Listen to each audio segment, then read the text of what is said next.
Hi, this is Judy Grissett. In the last two videos, I went over different support options and first steps to take in making the transition to online teaching. In this video, I'm going to just go over some general guideposts to guide your transition. So the first thing is to keep things simple. Do not feel as though you need to reinvent the wheel. There are a lot of different fancy technologies out there, and some of them you may feel comfortable with using and are interested in using, but do not feel compelled to if they do not suit your teaching style or suit the course that you are teaching.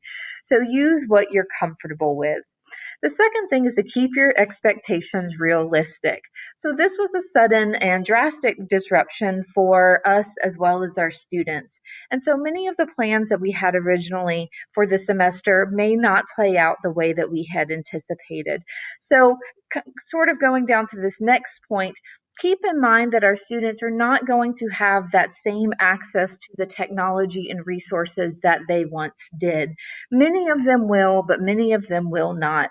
So, when we're redesigning our course, or making those changes to the course, do keep in mind that we need to uh, keep those students in mind that may not have the access that they once did.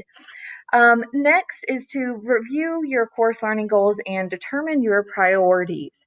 So, in the change, we may need to make priorities with the assignments and the learning outcomes that we want to definitely keep in our courses. But there may be some assignments that are now impossible to do, or just may not be as important. We did lose for our face to face classes at least 1 week of instruction.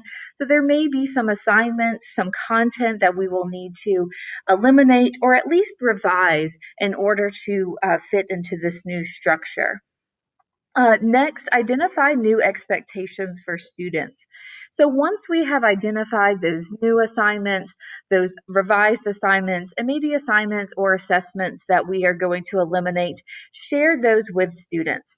And that gets to our last point here of communicating regularly with students. In the last two videos, I stressed this, and I'll stress it again. They are looking for us to reach out to them to provide them with information and next steps of what to do. So even if you don't have everything in place just yet, just let the students know that you're working on it, that you are here to support them, and also encourage them to let you know if they have any questions or have any problems accessing some of the materials or turning in some of the assignments.